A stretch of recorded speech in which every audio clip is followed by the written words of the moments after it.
Yeah, people, in 2009, when I came to visit my mom, my auntie was the power of attorney, okay?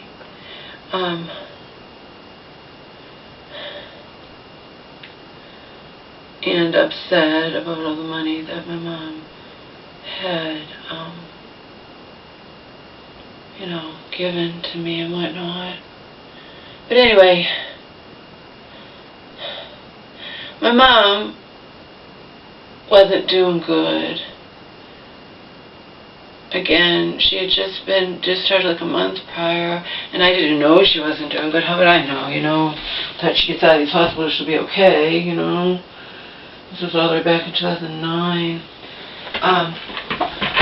But she found an old credit card that had been, hadn't been active, but all she had to do was call up and activate it. Auntie didn't know about it. And Auntie later snidely said to me, I know that you did that. Your mom wouldn't have been incapable. See how she negates my mom? It actually was my mom. I was sleeping in here and I heard her. She's, you know, Auntie doesn't give her enough credit. She was on the phone answering the questions, you know. But again, Auntie doesn't give her enough credit. It wasn't me that did it, okay? Just like it wasn't me that signed for anything. Okay, I didn't steal my mom's credit card and go out, but for Auntie to report that as fraud, and I later got the things in, because I had set up an online account for the credit card to see what Auntie would do or whatnot, because I suspected her. Because remember, I'd never seen the friggin' power of attorney, and my mom also, again, not me, I wouldn't have known she could do it. She decided to go into her bank and request a copy of the power of attorney, and they gave it to her. You see? And when I saw it, I'm like, holy shit. I had always thought it was just a basic one that took place if my mom goes into the hospital. No, it was I found it's adorable, which is the most, it basically makes everything of my aunt's, you know, and et cetera, et cetera. But then she called all the purchases. And again, some of them were for us to have food. You know what I mean? Yeah, my mom did buy me some stuff, but not tons and tons. Didn't matter. The whole point was Auntie called up the credit company and declared it as fraud. And when I have it still, and it said fraud adjustment, fraud adjustment, fraud adjustment. Okay? Like I had stolen my mom's credit card. See, Auntie has no problem lying. Alright? It was a total fucking lie. But she did it. She reported it as fucking fraud. And they did fraud adjustment and removed it all. And it wasn't fraud. Do you understand it wasn't fraud? Do you understand my mom had every right to call up and activate that credit card? I didn't do it. She found it. She activated it. I didn't even know what she was doing until she'd already done it. Okay?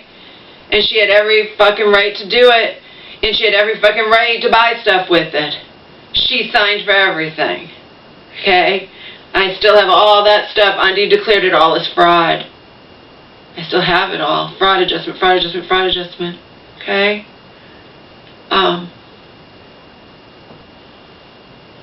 Which she had no right to do, but again, she thinks she's above the law. Okay? Now, I was certainly not perfect in that, but again, we're dealing with my mom who cares about me, and because I paid for, but that was when I was desperate. When I was desperate, yeah, I used my mom's credit card number that she had given me over the phone, but again, she had given it to me on a different occasion, and I used it to, you know, get myself out of a bad situation when I needed to get my stuff and I needed to stay in a hotel and whatnot, okay? And then we even go back to the money my mom gave me or whatnot. Yeah, but we have to remember, I'm mentally ill. I had been in an abusive relationship for years. That relationship had ended with me nearly dying or worse, okay?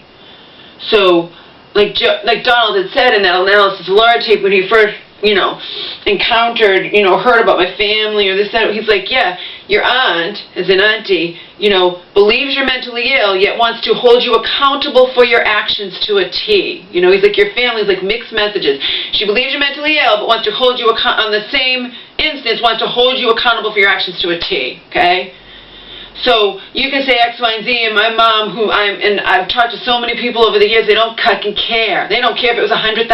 You're her kid, period. You know, doesn't matter how much money she wound up giving you. You're her kid, okay? But Auntie can say X, Y, and Z, but then there are people that say, you know, and again, we're dealing with Auntie who's relatively well off, married, not mentally ill, the whole 9 yards, okay, and not my mom's kid. And there are people that think that it was not ethical of her because she was the power of attorney at the time, and it was a conflict of interest, that they agreed to split whatever came out of the case money. But even if it's perfectly legal, and Auntie's like, hey, you think I was, she's like, fair enough, we're gonna you think I was stupid? I got a piece of paper that said, you know, yeah. But you don't like it that there are people, more than one person. It was never me. I was just, you know, grateful. You know, I thought it was nice that you were doing it because my mom wouldn't do it on her own. But there are people who say, Auntie, especially, I mean, my cousin had a field day with that, but she didn't like Auntie, that this was her mentally ill sister. She should, and Auntie's relatively well off. She should have helped her mentally ill sister with this case out of the goodness of her heart, and then agreed, you know, if my mom wanted to give her, say, no, but we're going to split it. And my mom even cried to me before and said, Auntie's saying she's going to keep all the money. You know, again, power of attorney, mentally ill sister, conflict of interest. And it's certainly suspicious that she told my mom to not tell me about it, you know, to say, oh, we got 10 each when it was really 50-something each, okay? And my mom obviously didn't like that. You know, she's in this life, and she didn't like that, because that's why she cried to a stranger in a mental hospital, okay? But again, Auntie can say X, Y, and Z about me and all the money my mom gave me and whatnot, but we're dealing with apples and oranges here. I'm her kid. I'm in an abusive relationship, okay, for years and years. It nearly ends with, you know, it ends with him leaving me for possibly dead or dying at the bottom of the hill. He shoved me backwards down, you know, and just took off, et cetera, okay, versus well-off, relatively well-off Auntie, married, happily or not, you know, gainfully employed, et cetera, okay? Has apartment buildings. She's a landlord. She goes on vacation all the time. Every time I turned around in LA, my mom was saying Auntie was going on another vacation. You get it? Apples and oranges, me versus Auntie. And there are people that say that Auntie, it doesn't matter if it was so-called legal or there was a signed thing or whatnot. It was a conflict of interest because she was a power of attorney at the time. And more so than being a conflict of interest, it was just unethical because why couldn't she do it out of a goodness of her heart? And then, like my cousin said, if your mom, out of gratitude, wanted to give her, say, $5,000 or $10,000 or something, but no, we're splitting it, even if it's $100,000. In which case, I didn't believe it would ever be that much. It settled out of court at the very end. The statute of limitations was running out. If it's 500, if 1,000, if it's $1 million, we are splitting it. Period. And there are a lot of people that don't, you know. And when they brought that up with me, I'm like, I never felt that way. I just didn't. You know, I felt like she and Auntie's little, well, no one cared if I lost my $1,000 that I put in. Yeah. My mom would be better off. My mom cried to me too. She says about Auntie, she's like, yeah, I did all the work, Laura. She said, I'm the one who had to answer all those questions, and it was horrible, and it's oh, you know, blah, blah, whatever. But whatever. They each put $1,000. They're going to split whatever they, you know. But you know what I mean? The fact of the matter is, Auntie does nothing out of the goodness of her heart, is what I'm saying, okay? And she can say X, Y, and Z about me, and that I used my mom's, you know, credit card. I remember that, you know, she declared fraudulent, and then when she was here, because I was here, and my mom was in the mental hospital, and I was hungry, and I know my mom's not going to care, and you bought a pizza with that credit card. I could have you arrested. Go fuck yourself, you know? I'm just pointing out, I'm mentally ill, I'm unstable, I'm this, I'm that, I'm whatever. I'm not in a nice, you know, normal, happily, whatever. I shouldn't be held to the same standards as Auntie should be, you know? Just automatically shouldn't. You know, get it?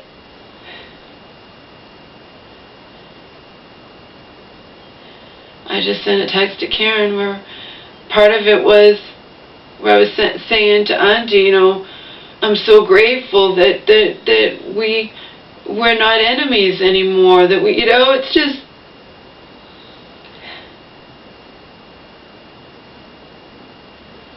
but yeah, that was not legal of her to do. She did it to get back the money. It wasn't even that much money, that's the thing. It wasn't that much money. But she declared it all as fraud to have it on my record that, you know, that she declared that I had done it, and I hadn't. My mom had signed for everything, and my mom had activated the credit card. I know your mom didn't do it. She wouldn't be capable. Oh, yeah. That shows what you think. You think she's so, like, whatever. She did do it. I woke up and heard her. I heard her. Yeah, name it, you know, it's not that difficult. My mom's not that stupid, you know.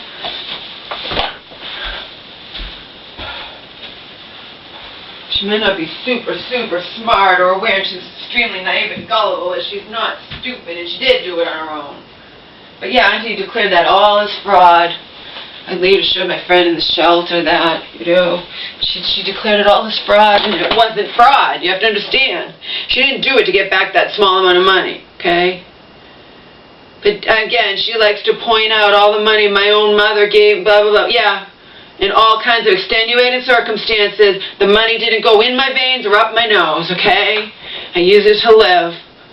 All kinds of extenuating circumstances you guys know about. And again,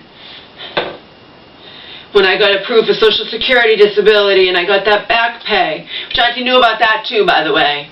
She knew how quickly I went through that. She knows how quickly I go through money. That's why she joked when she turned over all that money. Well, if you guys spend it, then you'll just have to live on a budget. She didn't care. She was grateful that she got out of it, you know, that we joined forces and that, you know, skin of our teeth won. Her whole thing, you know, we need to join forces, you know, but it was to cover her ass too, to save her ass from having to fork over all that money, okay?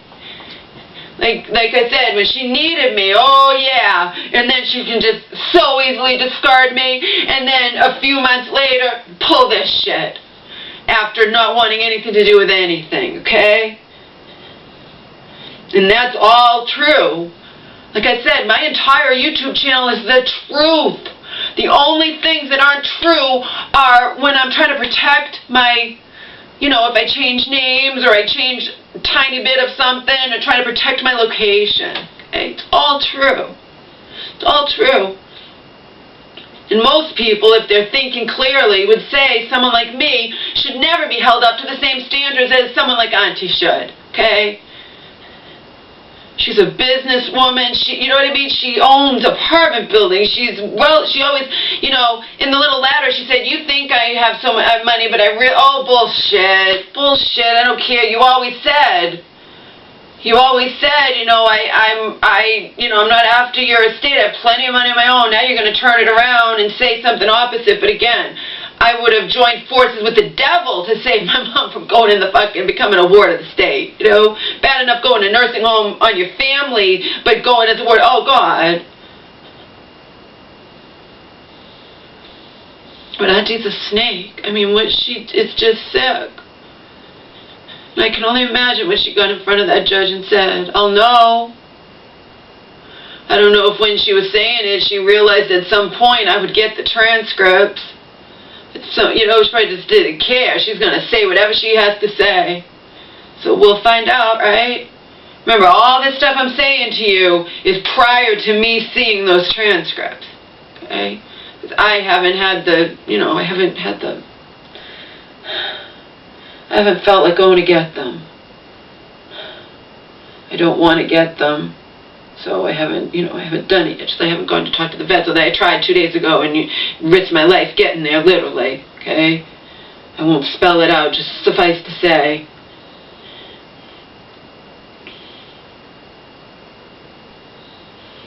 Standing there trying to cross some little street to get safely to a sidewalk, and these cars are merging onto the main street that's pretty highly trafficked, and they won't let me go. I'm just standing there. You know, there's snow here, there's whatever. I just want to get to the other side, not cross the main road, to get to cross this little road, and they're just ignoring me. I'm trying to make eye contact with them, ignoring me. 8 cars, just completely ignoring me. which is like, fuck you, you know? Even the ones that had to stand there waiting for cars to not be coming so they could merge ignored me. Finally, this nice guy let me go, you know? And I looked at him, and I don't know, he probably knew what I was saying, even if he can't read lips. It's like, thank you, you know, so many cars didn't let me go. He knows. People are just so cutthroat. Tell me one car couldn't just, and especially when they're waiting there, they can't just let me go? No, they just ignored me, like I'm just standing there for nothing in the puddles or in whatever, and half in the street waiting to just cross this little side street. They ignored me. Okay. And then the vet, you know, this was afterwards when I found out the vet, I finally get there. I finally managed to get there, and she's gone for the day. And today she had a half a day, and I wasn't going to kill I didn't wake up in time. I'm not going to kill myself to get there. I'm not doing this for me, you understand? I'm doing it for the woman who takes care of Angel who can't even offer me a ride there. Because she needs to get Angel in there, and she doesn't want to be, you know, involved or confronted or have them, like they called her or whatever, and have them ask her stuff before I've talked to them. Which is understandable, but it's also understandable that I'm not going to kill myself to get there, and you're not even offering me a fucking ride, so, you know.